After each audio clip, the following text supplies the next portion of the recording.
With Cymbalistic Cynicism.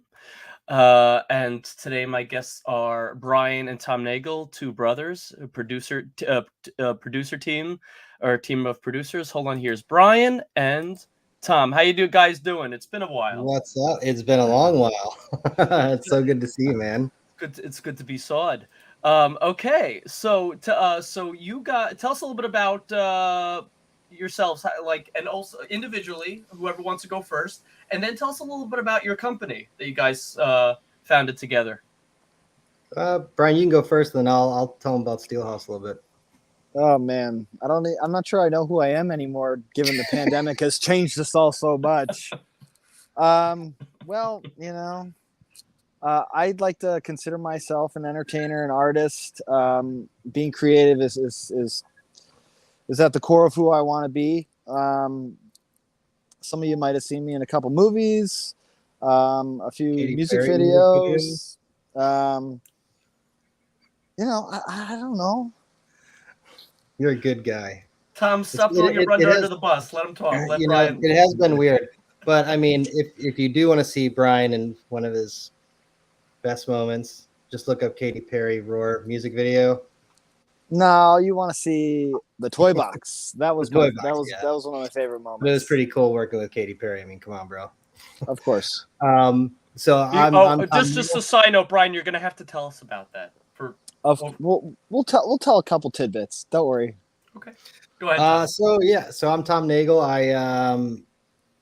About me. Gosh, I feel like I've turned into an overall filmmaker. I started off as an actor when I was, young, modeled for Little Tykes as a kid, and then acting was my passion. And it's funny because I do a lot more directing now and cinematography work. And I always tell people, they're like, do you want to act anymore? And it's like, if it's in you, it's in you. If the role came along or something popped up, I would definitely do it. But gosh, about 10, 15 years ago, I just was tired of waiting around for an agent to call and whatnot. And I went to my brother and was like, hey, we know how to use cameras and stuff. Let's play around and we'll create our own stuff. That way we can be creative and work in this industry. And it's funny because our first film, Relentless short film, was basically this idea of what can we do with what we have? And we do a lot of camping and off-roading and things, and we found these cool cabins out in the desert. And long story short, nobody was around, so we're like, we can go out there and do whatever we want. You didn't even have to get a permit, I guess. It was an amazing experience. There was nobody around. You couldn't get there by a car. You had to have an off-road vehicle, and it was wild. Like an RV. Like an RV. But so basically that was kind of the launch of everything. We did that short film, and then I reached out to one of our friends and producers, Jeff Miller, who I had acted for, and showed him the short film, and he was blown away, and that led us to Clowntown basically, and kind of things have grown and things have morphed now with the pandemic, and the film industry took a hit. If you look at some of our social media and stuff, I've gotten into even doing underwater filmmaking, which has been always something I wanted to do. So the pandemic actually allowed me to take the time to learn that. So hopefully I can, incorporate that into a film one day. But, you just keep learning and growing. Yeah, I like that. Hold on, we got just a message from our network head. Good evening, gentlemen. Thank you for joining Gabe on our network. This is our Joe Ridgely. He organized the team for our network. What's up, Joe? What up? Okay, so I actually, you mentioned, I had to, you guys get the RV joke. Obviously, everybody else doesn't. So can you give the little backstory about why that inside joke was sort of funny? Well, it's funny because the last feature film we shot was The Toy Box, which stars Denise Richards, Misha Barton, Brian Nagel, and a few others. But it was funny that we started with this short film in the middle of nowhere in the desert, and then the biggest film we've done to date was in the desert. But instead of us being out in like a Jeep, like a proper off-road vehicle, we took a 1970s RV out in the middle of nowhere, and thank God it didn't break down to a week after production because we tore it up out there. Well, yeah. Well, didn't it? I mean, once it broke down, you didn't even have to get up and running again. For the most part, you just had to For the let it most be part. broken down. You just had Yeah. to shoot the scenes where it's driving, and then once it's broken down, you don't even have to worry about getting it up, up and running again. It's funny that came across because there was a few times it wouldn't start. And we were like, wait, we haven't gotten all the driving stuff yet. And they're like, maybe we should get all the driving stuff, and then at least we'll be just out here and we could just shoot everything, and then we'll deal with how to get it out of here later. You know what I mean? It just was stuck. But yeah, so we decided to like go off-roading with a big RV That was wasn't 40 years old. It was. Yeah, exactly. Did you make sure it wasn't actually haunted before you? No, and it was random. It was funny. One of the other producers, who's Ron Lee, part of Ron Lee Productions, is the one that actually put up the first money to buy the RV, and he actually hooked that up. And literally, we bought it off some random guy. I mean, it was literally. I think Brian, did you? I don't even remember if you went that day, but we literally showed up, and some guy's like, "Yeah, it's great. Everything's fine. It's good. It's good." Gave him some cash and was like, all right. Started right up, and we're like, just drive it off the lot. I guess and it's we're gonna like, work. We'll take it. But there's like little ongoing jokes, like in the film. There was things in there already, like a fly swatter and stuff, and we were like, just like random. Some of the books we should have Some of the original items, yeah. We were trying to tell the story, and we're like thinking about everything, and there were some old relics that the guy that sold it to us, he left them in the RV, and we're like, this fits perfect for the movie, so let's just kind of, I think there was like a sticker said something about like there was like some Bible or Christian book or something that was kind of creepy, but it was just it felt really, really interesting. It gave that eerie feeling. It added to the ambiance of the exactly. RV. Yeah. So I should have really asked Jeff to join us too, honestly, because like we have to have come back with Jeff Denny. Oh yeah, we're gonna have a good time. Yeah, it was a good time. Yeah, he and also you can't help when you grow up having a crush on Denise Richards and then getting to kiss her in a movie. I mean, it's something to brag about. I mean, which he did. So he was. He's not here, so we can talk about him as much as we want. Well, he didn't get as far as which Dylan brother was it in Wild Things. He didn't get that far, but he's still. And I think she's married. Got a little something. He was pretty excited, and if he tells you otherwise, he's lying. Yeah. And it's funny, when we first met, it's when did you first screen the toy box in Texas Frightmare? That was when you first screened it, yeah. And I missed that one, but I did catch, but I hung out with you guys, and that's Ron and Jeff were both there. I believe all you guys were there. Yeah, everybody was there. Everybody but Denise and Matt, who ironically I met Matt at a friend's screening a movie called Contracted. Cool. My friend JD Lifshitz produced or directed. And Matt was one of the stars. He was actually the star of the second one. It was a very small world. And then he played Misha. What was he? Misha Barton's brother in the film? Yes. Yeah. He was the brother that took a spill during the crash. I get it. Spill. It felt like Final Destination. Did that Final Destination inspire any of the approach to how you killed off some of the characters, or? Because it was very like the accidental. I would say yes and no. It wasn't like we took, like I watched Final Destination. Like, for instance, like when we did Clown Town, Daredevil on Netflix was big. And me and the cinematographer, we were heavily looking at it for stylistic stuff. Now with Toy Box, I think it's more of probably just being a horror fan lover and seeing all these films, those thoughts come to mind. And obviously it was a real challenge, because we're in an RV in the middle of nowhere. You know what I mean? It's like an RV is not like a haunted house. There's only so much room in an RV, and how do you kill all these people in an RV? Had to get creative. Yeah, we were trying to be creative, and how can we make it exciting and, give some of that wow factor. It did also feel like The Shining on wheels, because it wasn't just, obviously it's like the house is haunted, but the ghosts in it of the people who lived or resided in there it's puppets. So I Right. guess it is almost like The Shining on Wheels in a sense, because It's the an ghosts of the interesting way to people. put it. Yeah, I just thought of that. But yeah, it was, and I got to tell you, and I remember watching Misha Barton, and I honestly, and I told you, I think it was her best performance since. I mean, I haven't watched a ton since she was young, but like I got to tell you, I thought it was one of her best performances. Like, and I don't think, yeah, I wish more people saw it because she deserves like her.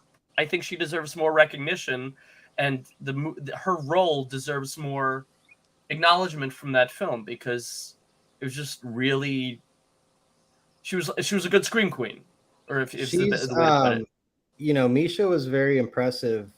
There was times where always as an actor, there's scenes and times you come on and you think one thing or you're confused on like, wait, because films are shot out of order and everything's kind of just all over the place. And I swear it wouldn't take her more than the second take to nail it. I mean, she is really talented, and it would take her a take, and she was like, "Okay, now I get it. All right, hold on, let's do it again."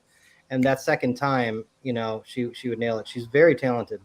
She really got her start in horror, I guess, because she was one of her first films was The Sixth Sense. Yeah, technically. Yeah, so I mean, she's been in a lot, so I Yeah. feel like she's definitely had a lot of experience as an actress. Same thing with Denise. I mean, the two, and also it's funny. Denise also, I guess you could say, if you consider Terry and the T-Rex or whatever it was called, horror. I guess it's horror. Was in a sense. She also was pretty much in horror since she was very young. I mean, in terms of her early career. Yeah, Timothy Malkins's Clowntown was fun. Yeah. I would call Thank it you. that. Thanks. And you were also, I believe, when I met you and you're promoting Toy Box, was it Jeff or Ron or both who were with some of the cast of Ouija House was in addition to Misha, obviously, and Brian was in that too. But you were also Ouija House was also something they were promoting there. Did that come out around the same time? I know that's not Steelhouse Productions, but Right. you guys were involved. You were executive producer, and you were Tom. You were executive producer, and Brian, you were one of the actors, right? I'm getting it right. I was like an associate producer, but they were right at the same time they were producing it, and we also were on set working and helping Jeff Miller out because it was happening quick after Toy Box and whatnot. And I know at Fright Fest, they were there promoting it, and Misha was kind of double duty a little bit, but then I saw it was nice. I got to see Misha again on the set of Ouija House and whatnot. So. Yeah, and Jeff Miller's a really good friend. I mean, I've known him since 2005, I think, since Jolly Roger, which we don't need to talk about. I'm not gonna I don't even know what that is, but I'm not gonna ask. Okay, that's good. That's good. Old Sci-Fi Channel movie. It was the first movie I acted in that he was like a writer with Gary Jones, and that's how I met Jeff. So we've been been friends ever since. That's interesting. That was the first year I started horror conventions. So, really? Yeah. My first horror convention was 2005. Interesting. 17 years ago, yeah. What a blast. Time flies. They become like awesome. What? Oh, I said Fright Fest was awesome. That was a fun one. The one I first went to 2005. That was one of the best weekends. Which one? Which one? No, I was just saying. The best weekends. One of the best weekends ever. Yeah. Texas Frightmare also happens on my birthday weekend, so it's like perfect timing. Once a year, and it's like. But the 2005 was horrifying, and also horror conventions back then were not so big, so it wasn't crazy several hour long lines. Like not a lot of people knew about it. Like the only long line was for Bruce Campbell, and Danny Trejo maybe had a few people, and it was chill. It was very chill. And Horrifying stopped. I think the guy who ran it passed away. And then actually Monster Mania, which is one of the other ones I go to, the one they hold in Hunt Valley is the same exact hotel. So I've only been to a few of the horror conventions, but I've been going almost just about every year other than 2020 since 2005. Wow. So Texas Frightmare, my first one was 2011. Because I knew the guy who represented the Saw actors, and he had like a Saw reunion the year after the seventh Saw came out. So, I mean, I went to the first one he had in 2008 in Chinatown, but those things are so much fun.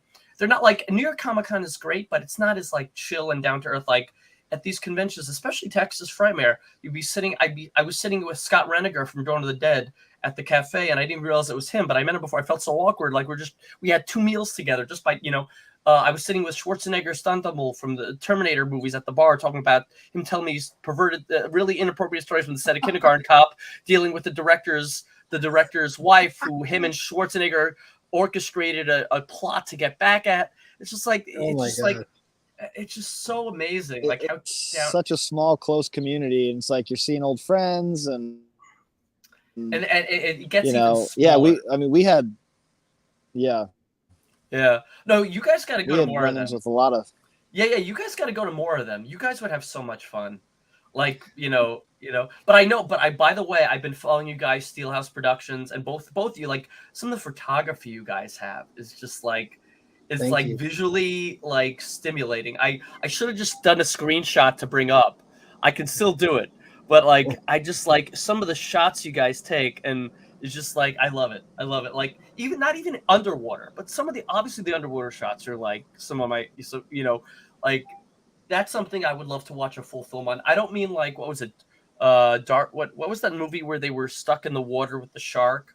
It was basically sort of like Paranormal Activity. 47 meters down? No, it was years ago. It was around the time Paranormal Activity, Blair Witch came out, around that time, a little bit after, and it was just a couple who realized they got off the boat and like it was something waters. They got lost in the water. Yeah, no, I know. Waters. It's like open water. Was it open water? Open water, right? Yes, that was it. Open water. Open water. Yeah, about the couple and the funny thing is that's scary, but that's actually happened many times. Yes, where that's why it's scary. Scuba divers come up and the boat's gone, and it's like, what do you do?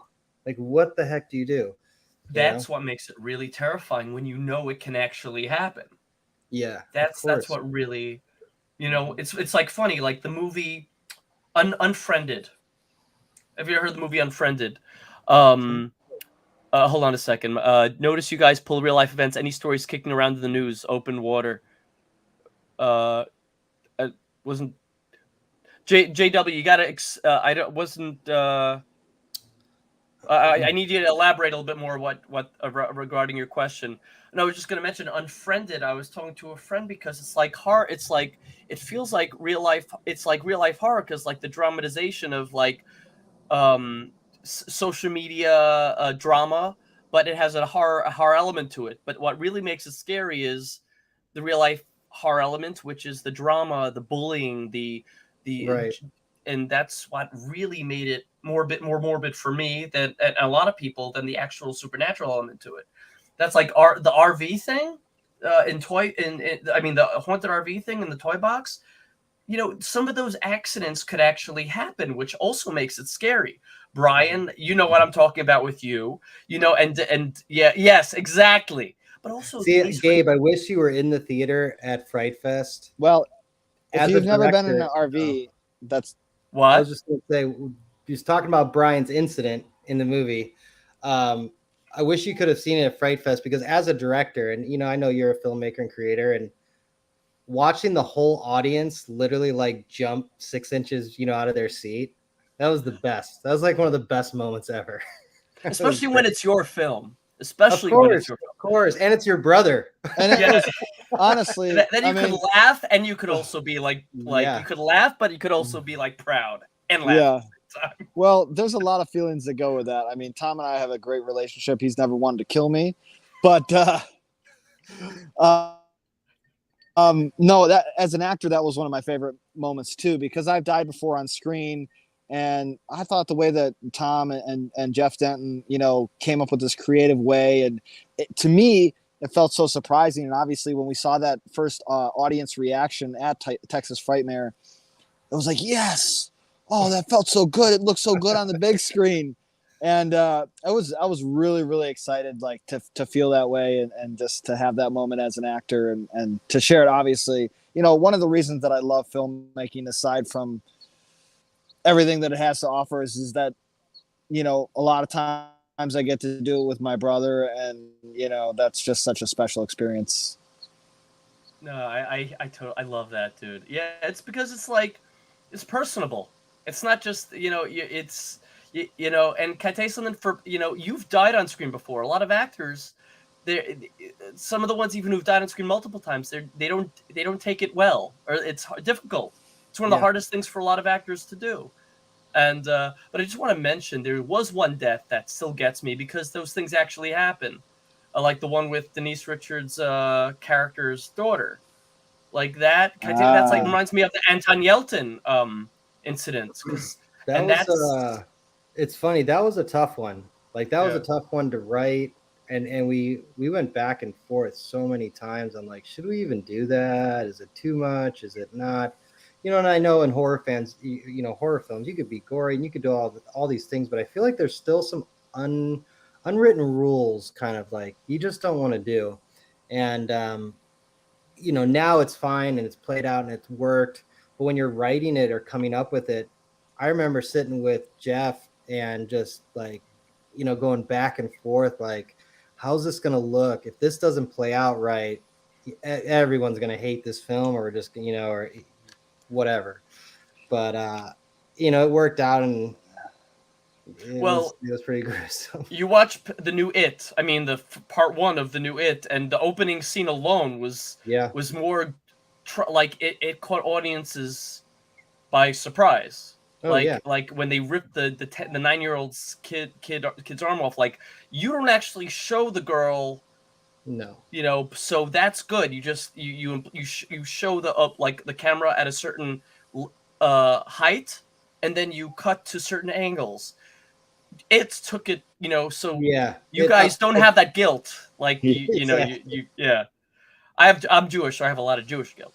No, but I also want to mention, and I'm going to get back to JW. Um, you're talking about the impact, the reaction of the audience. It makes me think of like the first Saw, like when the filmmakers saw the way the audience got up at the end of the first film. They were like they were getting out of their seats with their jaws dropped. They couldn't believe what they just saw, pun intended. And also like Stephen King's The Mist. I remember that I was sitting in the front, and that I don't know if you saw Stephen King's The Mist, Mm-hmm. one of the Oh, most yeah. depressing endings ever. And I remember turning over my head, the whole audience, their jaws were dropped wide open. It's those reactions, those like everlasting scarring impressions that a horror movie leaves on you, that really like it leaves you walking out of the theater, even if it's not just in the ending, it's in the film itself. It sticks with you, and that's Yeah. that's what makes a good horror film. I agree. I think that's what makes a good film. I mean, as a Yeah, director, true.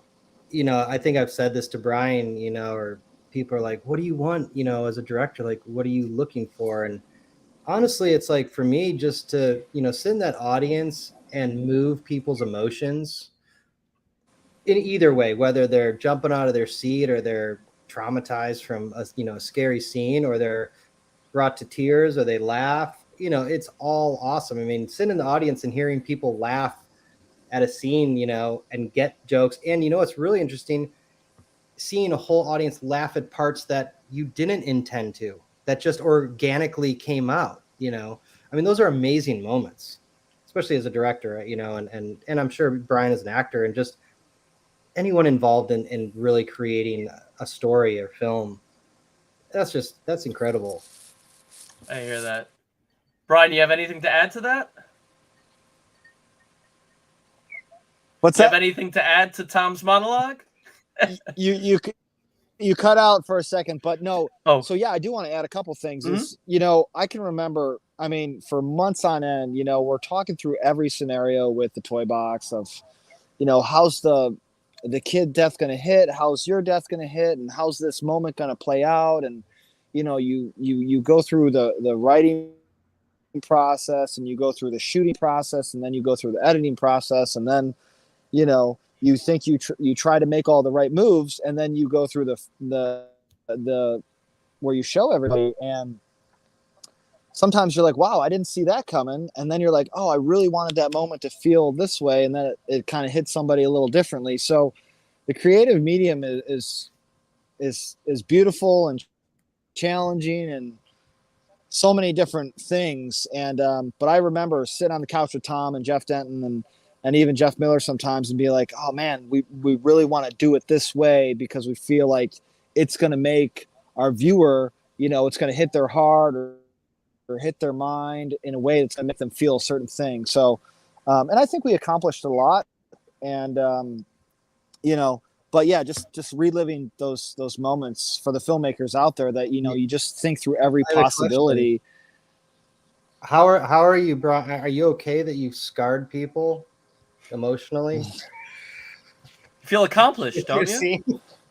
Well, I think the point is you want to hit them. You want to hit them with something. Well, in a way, Tom, you also scarred them by. I guess so. You held the pen, and he just brought it to life. That's true. Exactly. That's true. So to speak. You have a point. We're both to blame. Yeah. You both had a hand in the pie. Yeah, we might be getting some bills from therapy. Or just listen. I'm also going to hell in every religion, but at least all my friends will be there. Yeah. No, but you mentioned something, Tom. You mentioned something about writing a film a certain way, and then the reaction is not the way you intended. Like you get like people laughing at something you didn't intend to be funny. So I actually, when I was at School of Visual Arts in New York City, I did a short horror film called Midnight Snack. I wrote it as a horror. When we filmed it, we filmed it like a comedy. Even my director was trying not to laugh when the camera was on. All of us were trying not to laugh. And then I edited it like a horror, but was laughing because of the way we filmed it. And then we screened it, and it was like a comedy.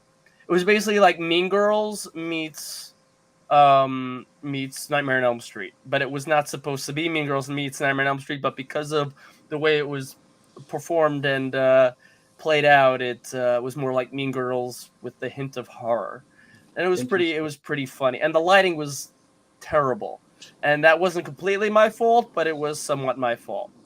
But that's probably the film I'm most critical of, but I probably is the most watchable at the same time. Sometimes and the one I love, yeah, and the film I love the most, that I did the short film on Tourette syndrome, I love the most, but I cringe watching it. But I don't cringe as much watching the one I think is the worst, because it's just more It's so weird. It's weird how things, it's like it takes an army to create, a film, and it's like, I mean, that's what's so cool about the process, though, and I think that's where you have to like let go a little bit, because when you start, putting pen to paper and writing something. And then you get to the point of like production design and art design and costumes, and then you have actors, and they breathe air into the characters, and then you go shoot it, and things happen, and things change, and it's like this thing just organically grows and becomes what it is. It's like, I mean, you watch behind the scenes, some of the biggest movies out there, the producers or directors were like, oh, I thought this would be crap, that wins Oscars or whatever. Things happen. It's part of the magic, I think. Knowing you guys have to watch The Offer on Paramount Plus about the making of The Godfather. I know you guys would appreciate it more. When you're filmmakers, you would appreciate the hell out of this show. It's one of the most beautifully written, but it shows the how much how much trouble people hit when they're making a film, from the studio to the producers to the directors to everybody involved to some level. How problematic, how so much can go wrong and so much can go right, and how even all the problems could still be resolved. Even when you're like, everything is going wrong, everything can still be fixed. Yeah, I mean, I think why Brian and I have had the success we had and have had and are having is what I think we're good at adapting.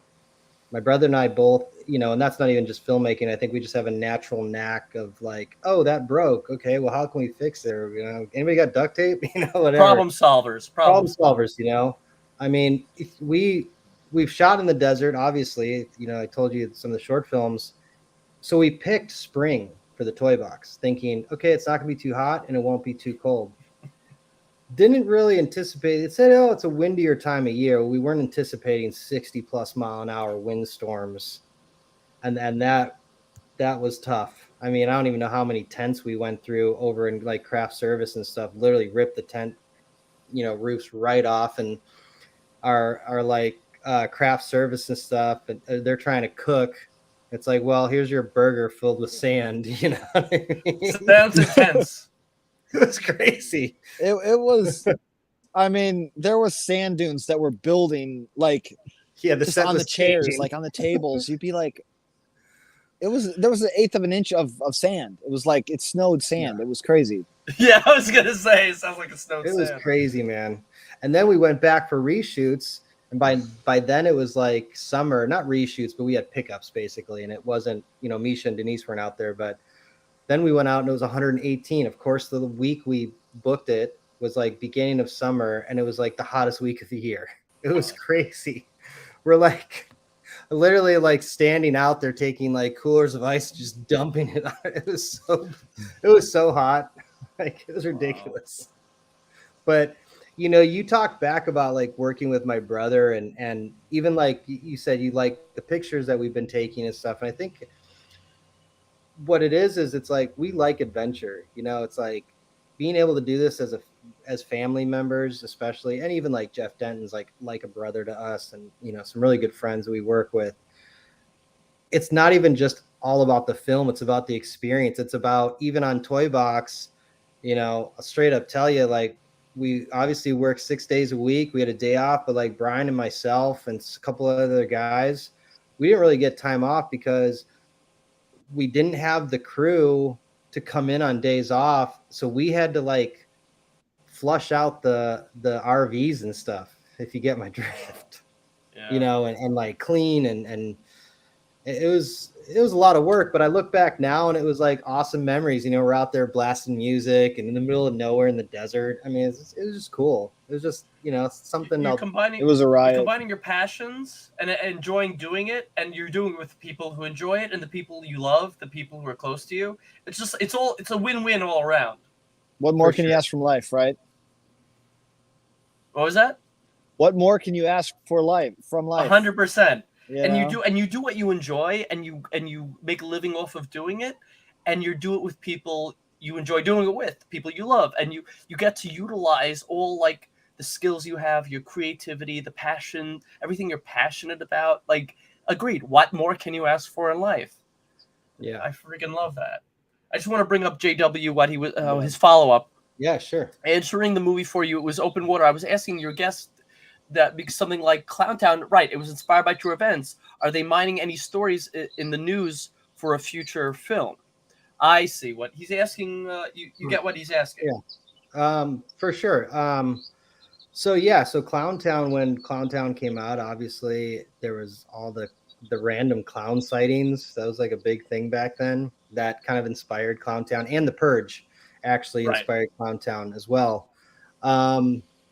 Right now, I wouldn't say there's anything directly in the news inspiring everything. And I can't even say anything's in the works at the moment, but I will say there is, I don't want to say too much, but Brian knows BW. We'll just say that. But there's definitely something in the works for like more of a survival movie that we've wanted to do for a long time. I wouldn't say it's totally horror. It wouldn't be like slasher film. Is this the one on your website that's in development? No, this is not Daisy. This is something else. Nobody knows about it. You're the first. This is like breaking news. You're the first to hear about it. Wow. And it's real early, but it's something Brian and I have talked about for a long time. But Nice. you know, And at this point in the happen. game, it's the highest echelon of our film experience. You know what I mean? It's like, if you're shooting for the stars, this film is us shooting for the stars, because it incorporates everything to our core. And I think we're still building everything to it. But I mean, we've been talking about it for over a decade already. Yeah. And it's one of those things where you can't just do it because, hey, you have the money. It's like, no, everything has to be dialed in. Everything has to be dialed in perfectly. And, so it's part of the growth process, but I'm excited. I mean, Tom just had a baby. I've got a couple babies. I got one on the way. And Wow. So big things are happening in life, but I'll tell you right now that my future and things that I look forward to in my future, one of them is this movie.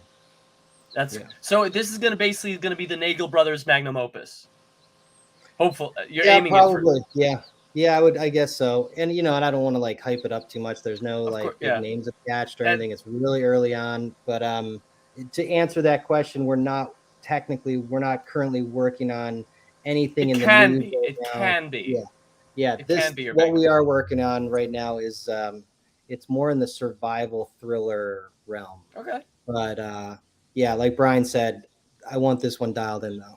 Like dialed in, and I also, after learning what we learned on Clown Town, what we learned on Toy Box, kind of taking all the key learnings from those two films, to give you guys the best, story and movie and best thing we can do. So Hey, listen, if you work on it on the East Coast, like New York area, let me know. I would gladly, if you need an extra hand, from an old friend, I'd be happy if you. oh, for sure. Even if I have to sign some whatever that thing was called, all these and all these abbreviations, I can't keep track of all these abbreviations. Then we got the SMS, and then we got the SMS for old people. BTWs, bring a wheelchair, whatever. Anyway, Gabe, are you in Jersey or New York? I'm in New York. I'm in Long Island. I'm literally like, I know Brian was just New York. I'm literally like a 44-minute train ride from Penn Station. Like literally, like there's a train right by my house, the LIRR, and I'm literally less than an hour from New York City, in terms of a train ride. So I will definitely hit you up next time. I was actually in New York last year shooting some stuff for the TV show Friends. Really? The show's over, obviously. Oh, this was the reunion. It wasn't the reunion, but they're doing in New York. They opened the Friends Experience. Ah, okay. So I was shooting for that. They were doing stuff like that nationwide, and they were doing a Friendsgiving last Thanksgiving. Right, I remember that. They gave away like win a trip to like the studio and stuff like that. So I remember that. I was briefly in New York, but if I'm back again, I'll definitely hit you up. Yeah, for sure. Yeah, you guys also do commercial work in addition to the photography. Like, I'm actually gonna bring up the logo from your company, and before at the end of the show, I'm gonna want you guys to bring up all like any of your socials, anything you want people to follow. But yeah, Steelhouse Productions. Check out the website. Yeah, let me leave it on the website. The company's called Steelhouse Productions. And these guys, tell everybody a little bit outside of just film. Tell everybody all the things you do. And well, I mean, for me, COVID, something I wanted to do, I mentioned earlier, was underwater filmmaking. I wanted to add that, tool to the tool belt, because there's so many aspects of horror and just filmmaking underwater to be able to do cool stuff. And outside of just making movies, it's like I tell young filmmakers, movies are great, and that's like the top. That's like what we want to do. But movies take a long time to make, produce, get money, all this stuff. And just as creatives, it's like I still want to go out and shoot stuff. I want to go create stuff. So one of the things I've been doing more in the last probably 2 years is doing like travel video work and stuff, which parlays maybe a little bit into the film Brian and I are talking about that we've always wanted to make. So it's been doing some practice towards that film. But yeah, so outside of that, I've been doing a lot of, we've been doing a lot of commercial type work and travel stuff, which has been really exciting, and, natural stuff, and went to Belize and Hawaii and different places to shoot, which is just, that's a dream. Get paid to like go somewhere and do something that you love. I mean, that's like, could do it all the time. It's awesome. And we're having kids. Yeah. Did you guys also do music videos or at some point? Oh yeah. Yeah, actually that's been another thing that we've added, and it's funny. You mentioned it. I have another music video shoot this month. But music videos have been fun, especially for me, because and Brian as well. We've talked because it's kind of like a movie in short form. It's a little bit more creative. It's sometimes you have to go shoot the boring business commercial or training video that's like cool promos, promo stuff. It's a paycheck, whatnot, and that's fine. It's still better than, no offense, like working in an office or somewhere else. I'm getting to do what I love.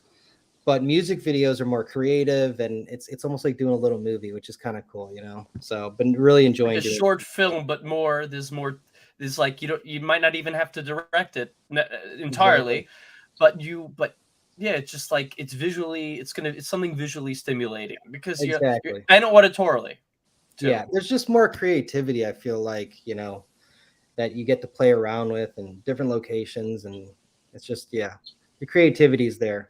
It gives you that little bit of, it's kind of like making a film, not quite, but just better than like hitting, you know, record and watching an interview for 2 hours.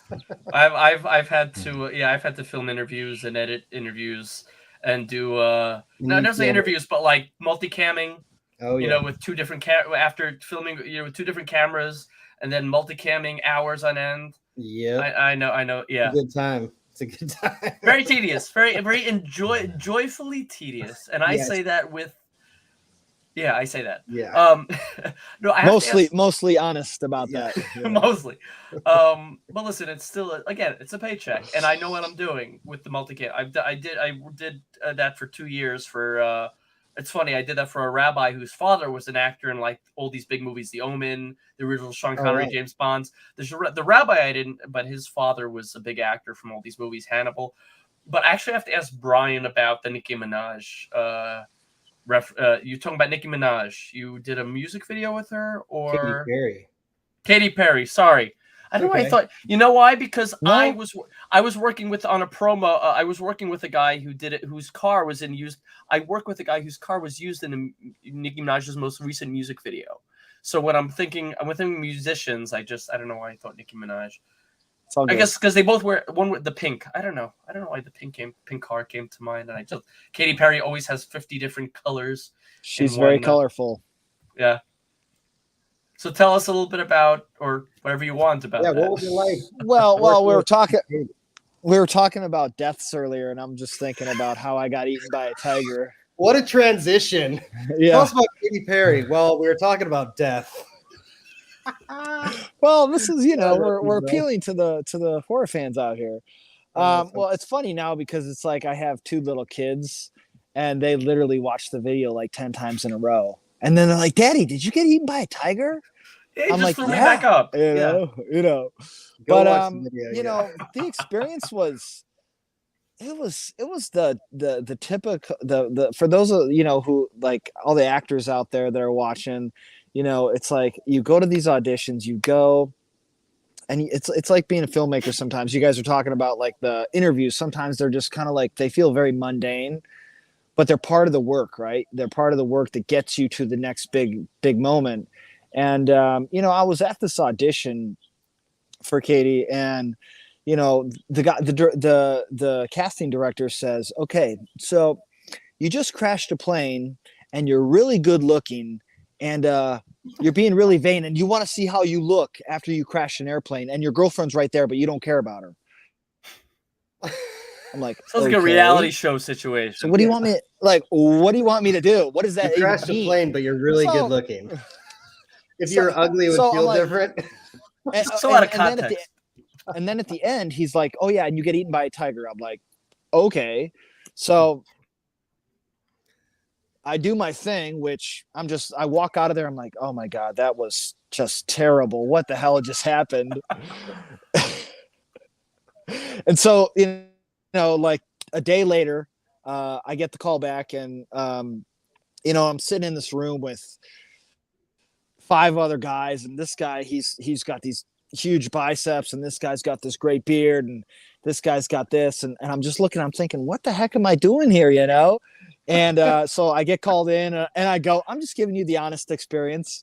And so I go in, and the guy's like, "Hey man, this is a really big singer, and she's a, you know, famous artist, and she's really excited, and she really likes you, and you know, we've got this jungle scene, and you're playing her boyfriend." And I'm thinking, "Oh yeah, that sounds great." And I'm thinking, like, who is this? Like, you know, is it Britney Spears? Is it Lady Gaga? And anyway, so I do the audition, and again, I'm still feeling kind of what the heck just happened, you know, what was that? And then he calls me in, and he's like on the phone with her, and he's like, you know, he's like, "So she asked me a few questions like, are you available, and how do you feel about this, and I'm just like, yeah, well, she wanted to see what my attitude was towards towards the experience, and I'm like, yeah, I'm excited, let's do this. And he's like, all right, cool, well, we'll call you and let you know. And I'm like, okay. And again, as an actor, you hear these things all the time. You're like, oh, we'll let you know. And 99% of the time, you never hear a thing. You don't hear whether you sucked, whether you were great, whether you performed well, or anything. And I think I remember the way I recall it was, I had gotten the call, and they're like, yeah, you booked the job. And I'm like, okay, great. Like, you're shooting in 2 days. It's for this really big artist, but we can't tell you who it is. I'm like, okay. And I'm thinking to myself, okay, people say they're big artists in LA, and it's like, you've never heard of them, or like, you know what I mean? And so I'm like, oh, okay, sure. And again, I'm just like, keep your head down, do the work. And then like a day later, the stylist, this guy named Johnny Wujek, he calls me. He's like, hey bro, what's up, man? I'm calling, and I'm the stylist for the Katy Perry video. And I my eyes just like exploded out of my head. I said, what? And I said, Katy Perry? And he's like, yeah, like, I'm calling about Katy Perry. You're the actor, you're the boyfriend, right? And I said, yeah, but nobody told me it was Katy. He's like, oh shit, man, sorry, I wasn't supposed to tell you that. I was like, oh, so then I told my girlfriend at the time, my wife, and so it was in like a couple days, and I remember, so the following day was like my 30th birthday, and I went to the beach with my brother and with my wife, and it was funny because I got pooped on by a bird, and I was just like, I felt like I was like the luckiest man in the world. I booked the Katy Perry video, I turned 30, and I was hanging out with my brother and my wife, and like the next day we were shooting, and the shoot was like nothing I'd ever seen. It was the biggest production value that I'd seen in like a one-day shoot, like, so typical day. This is a long monologue, but typical actor's day, you get to set totally early, and I waited for like 6-7 hours, and like, didn't know what the heck was going on. And to speed it up a little bit, they called me on set, and there's like 2 cranes, there's like, 2 wide shots, 2 mediums, a couple close-ups, and I'm just like, and the director looks at me and he's like, are you ready for this? I'm like, yeah, sure, let's go, let's film this, and we filmed a couple scenes, and I got to like hang out with Katy in between scenes, and she was sweet. And at the time she was with John Mayer, so I think she was a little bit more reserved. But it was a great experience. And then the other experience was, of course, getting eaten by the tiger. The stunt team's like, have you ever done any stunts? And I'm like, yeah, sure. I'm athletic. I've done some stuff. And he's like, all right, well, we're going to do this jerk harness. And it was a great experience, and it was so fun, May I ask, did they do that? Did they have like a real tiger? Did they do the eating in post? Some of the stuff in post? And were Siegfried and Roy there to in case anything went wrong? I think one of them had gotten eaten by that time. Okay, just make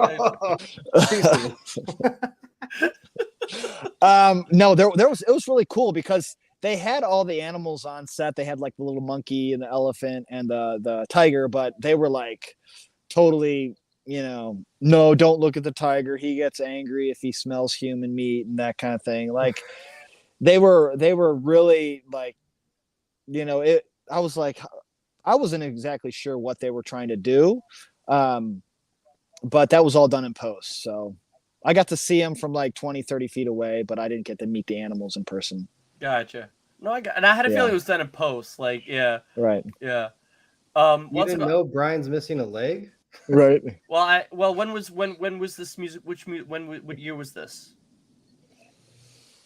Oh gosh. Oh, it was like 6-7 years ago. So it was a prosthetic leg when I saw you in Texas Frightmare. Exactly. Yes. It was a good one. It was a really convincing prosthetic leg. Yes. Gotcha. Right. So I also wanted to ask you guys a couple of the films you've acted in, including you, Tom. I know, Brian, you did a movie, I believe, with Nicolas Cage and Willem Dafoe, I believe. Right. No, That what was that? It was one of the best experiences I've had outside of making films with my brother and Katie. I was approached by a casting director in Cleveland, Ohio, where I'm from, and they're like, "Hey, we have this small gig for you. We'll give you a small acting role, but the big part of the job is being Nick Cage's stand-in for 28 days on set."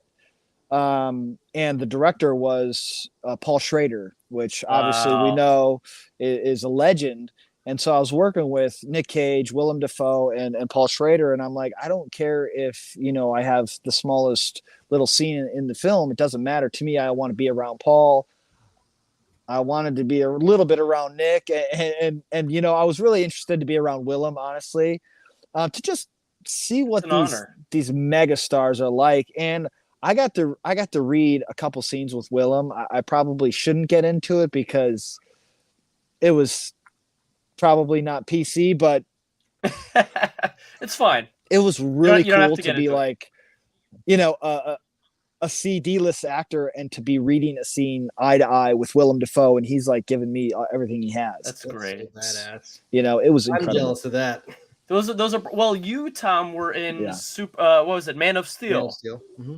Yeah, you were a pilot, or Yeah, were you... so I got cast as a A10 pilot and Right. Worked on the film for about 2 weeks. It was one of the coolest experiences, and working with Zack Snyder was awesome. Super nice guy. It was funny. First day on set, like I met him, and then like the next morning, barely met him the first day, because I was doing, actually the first couple of days I was just doing training on the planes. So they had this huge A10 Warthog suspended in a hangar, and the whole airplane hangar was all green screen. So it was just hanging. So I had to like climb on a ladder to go up, but they had some Navy pilots just to kind of like train me for 2 days so I didn't look like I didn't know, what I was doing or whatever. But it was funny. Like Zack Snyder was so cool. Like literally the second morning, he remembered my name and had a football.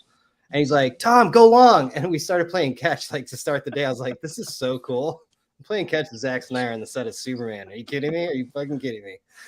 So it was just awesome. It was just a great experience. And I'm kind of like Brian. One of my first films that no one really knows about is called Telling Lies in America, which I got to work with Kevin Bacon and Brad Renfro, who's not around anymore, and Luke Wilson, and a bunch of people are in this movie called Telling Lies to America. But I did the same thing. I did stand-in work. And it's like when you're on a set like that, just like being on Man of Steel, which we got delayed, you just want to be on set. Like, I don't care, whatever, I'll get you some snacks or whatever.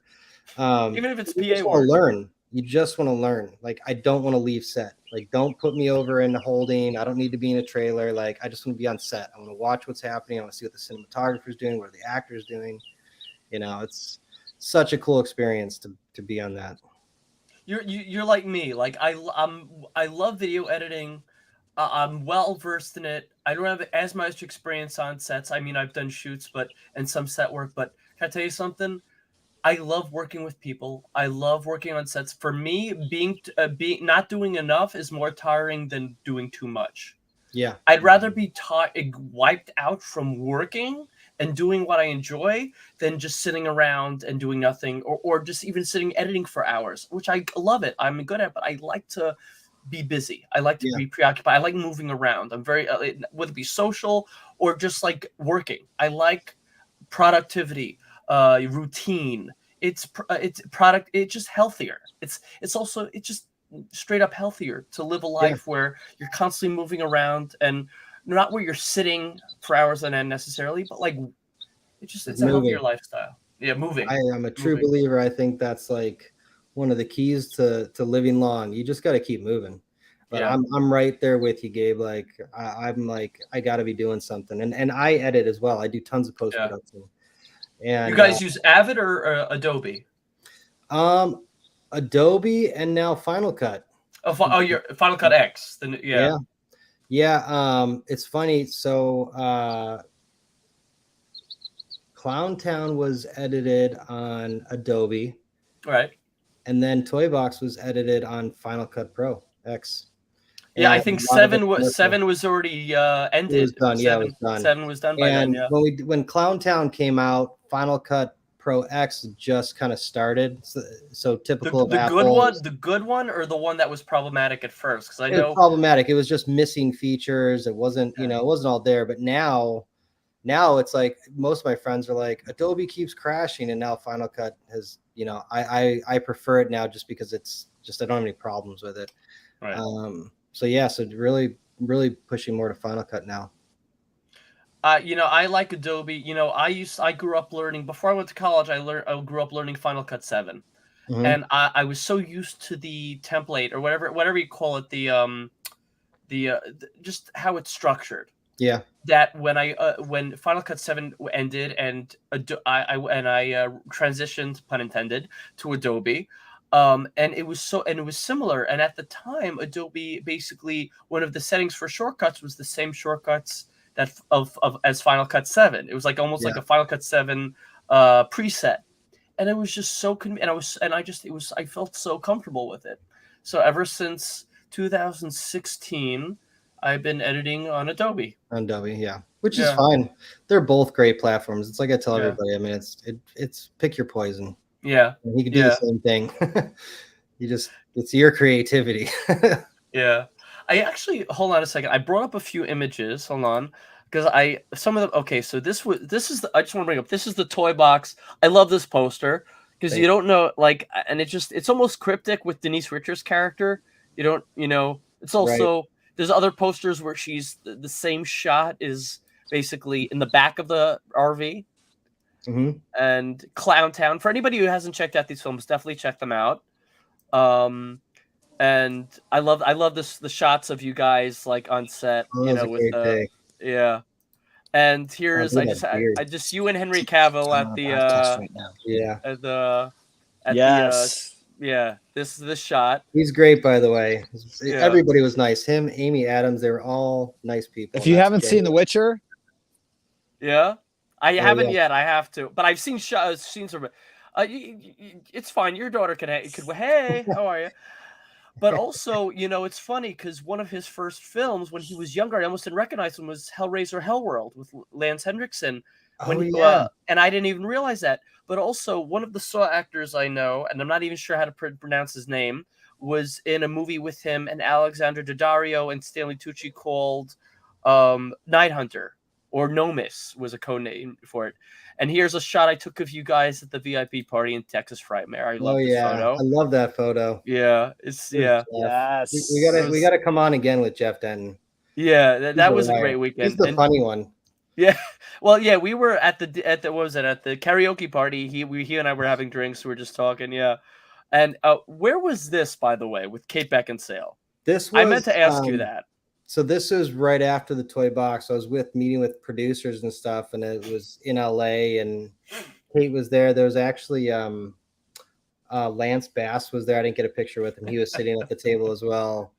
But it had to do with I think we were in between the premiere or something like that with Toy Box. I can't remember the exact date, but it was right around when Toy Box was being released and all that fun stuff was happening. I actually have to. She was awesome too. Beautiful woman. Yeah, I heard she's a sweetheart. I actually have to be. She was really kind. Yeah. No, I know a few people met her. I heard she's quite a character from what I've heard too. And you can see on her social media, she's really funny. But I have to be in touch with you guys because I'm going to be in LA in the coming months. It's funny because I wrote a piano piece for an upcoming horror movie that another star of the Jeff Miller, Ron Lee films, who was also there with you guys that weekend, is in, who I know, Eva Hamilton. I don't know if you guys ever worked with her, but I know she was there. I know the name. I know her. She was there at the table next to you guys with Robert Bronzy, Kovacs. Yeah. So when I'm in LA, I'm gonna give you guys a heads up before I go to LA. Yeah, let's go grab the beer or something. Yeah, for sure. Yeah, I'm actually a lightweight, not even lightweight. I'm a featherweight. If anything, I'll probably do tequila because beer or coffee. Did you say tequila? Did you say tequila? Yeah, tequila. I I'm don't a even do lightweight. bourbon, I'll but I just do take tequila. tequila. Yeah, no, but actually, it's funny because sometimes, depending on the tequila, it goes down smoother. It's the smooth tequila, not the But I get We'll get sprite whatever you faced. want. I get sprite face. Otherwise, I get soda pressed. Hey, listen, I want to snort a Coke. I got ice cube stuck in my nose. Luckily, Dr. Pepper was there. He had the green Oh my deliciousness. god. I don't do stand up though. I do sit down because after I to open my open mic night, if I was an autopsy, I stopped going. Anyway, I'm gonna stop with the sit down. I mean, yeah, no, but guys, it's been a pleasure to see you again and to have you It's back. been And awesome. yeah, we had a great oh, and before well, I'm gonna bring. There's a couple more things before you guys go, but I have to show you because you only see a fraction of my museum, but you recognize that piece right there from the toy Oh box. yeah. I won that, guys, from you guys. And also, right in front of it is Justin Yes. Bieber's "Shut Up, Bloody" outro from Oh Zoolander wow. 2. I have, and that's Eva's dress from the movie I wrote a piano piece for, Appetite for Sin. Sorry. And Whoa. basically, my whole room is a That's shrine so to movies like the Freddy Gloves, Machetes, and then over here, hold on, I have. See, I'm got like wires. I don't want to. Hold on, I got like mannequins displaying stuff from movies like Candyman, Oh my god, Freddy it's so versus cool. Jason, Hellraiser. So yeah, I got a whole. Nice. So yeah, I got Denise Richards right up there with a bunch of stuff. That's So so awesome, and yeah, it's cool that you cherished it and you're taking care Yeah. of it. Pretty yeah. cool. Hopefully one day I'll get her to sign it. Listen, who hasn't had a crush on? I know girls who've had a crush on Denise Richards Oh, since they were young. and I you know mean, what? She's honestly one of the nicest people ever. that's Like great to she is hear. a true sweetheart. And Like, Misha too. Misha was you know, great too. and every a lot of people, but Yeah, I'm telling you, Denise is like up there at really. the top of the list as far as niceness goes. She was just so I love nice to that. like everybody on the crew. It didn't I matter love who you that. were. She like said hello she was awesome. That's great. Yeah, it's funny. She I've met brought a her lot of. pretzels to set and shared them. Yes, And she did. Hold on a second. So, hold on a second. Is she Final Cut also only bought for us like this Apple? huge bag of Oh, coffee. It was awesome. coffee. Oh, the bag. Oh, yeah. There's a place by me that literally has the bag, but it's in like a carton. Yeah. Oh, hold on a second. Okay. Smith, my friend Smithson, Sam, was it Sean? Sorry. Is Final Cut only for Apple? If so, any suggestions for a beginner on PC? I'm looking to edit my own YouTube videos. Budget is an issue. Okay. I feel like it is for PC. Yeah, Final Cut will work with PC or Mac. And honestly, if budget's an issue and you're learning how to edit, I would go with Final Cut. It's kind of expensive up front. It's $300, I believe, still to buy Final Cut, but you own it for life. It's a one-time, that's it. Where Adobe, You I pay don't know, monthly. it's like $50 a month. 57, yeah. 57 now, whatever it is. But, So it adds up. So if you can save up $300, just buy the edit and you get all the free updates. It's for life. You have it forever, and it can do everything. It can do it all. It's interesting. When I went to school of visual arts, the thing about it, what's great about Adobe is you get if you take a class that requires any Adobe program, you get you get it even no matter how old you are, you get a discount, which is like less than half the price. It's like $20 a month. Oh Now wow! I booked for Adobe. I booked 2 classes for continuing ed. After I graduated Queens College, I went to School of Visual Arts for 2 classes for continuing ed. So I thought I only got it. Hold on, Smithson says, "Thank you guys for that information." Hey, Awesome. no problem. Feel free to always just for you out there, if you guys ever have questions, hit us up on social media or whatever. No I'm gonna problem. I'm gonna have them bring up, guys. Everybody, I'm gonna have them bring up their socials in a moment. So or the website. I'll have you guys bring that all up. I just wanted to. What was that? I was gonna mention was So for anybody who does Adobe, and you guys, just so you know, if because I only booked 2 classes, and I thought it was only for the length of the class. So I realized they give you a year, or they gave me, this is in 2016, they gave me a year per registration for each class. So I only booked for like 2 semesters of classes, which was like maybe at most 4 months, and I got 2 years of Adobe for $20 a month, as opposed to 57, which I was confused about. I don't know how that happened. Nice. But that only lasted to 2018. Then I ended up paying 57 every month. But you get the whole cloud, which is great. Yeah. So yeah, it's a bigger system. It just depends on if you're using it. Like I have both, you know. yeah, I do. I Photoshop and Lightroom and all kinds of stuff with Adobe and um but I think if you're just starting out and just going to make some YouTube videos, I would suggest Final Cut, pay the one-time fee, you have a full editor, um, you know, but Adobe's awesome too. It just depends on yeah. what you want to use it for. Yeah, had to get a Mac because my PC, I couldn't forget having two programs open at once. I couldn't have more than one Adobe program installed at once on my old PC, my Oh, desktop, geez. because my computer would crash if I had more than one installed. So I couldn't use both on the same computer. So I had to get a Mac, and my little MacBook Pro is stronger than the entire. Well, size doesn't always matter, but let's not take that onto a non-kosher approach. So, guys, for everybody watching, please give your any socials. Anybody who like, and I know your website has ability. People can reach out to you if they want to hire you for projects, but so please give your socials, your websites, anything you want to. Yeah, please go ahead. Good, Brian. You love throwing him under the bus. Of course. Okay, cool. You guys have been a little patchy the last like couple minutes, so I apologize for that. I'm trying to engage, but as far as socials are concerned, you guys can hit me up at Instagram, Brian Nagel 8. Want to say thank you, Gabe, for having us. It's always a good time to feel your energy, to see you, and to see your passion about film and life. And if you guys can, message me on Instagram. It's me personally, so I'd love to hear from you. I do the best I can to get to everybody and try to inspire you, and love you guys. Thank you. And also, you also just mentioned, so they know it's you. It's also, you're verified. You have like the blue check. You're verified. You have the blue check. You hear me? Yes, he does.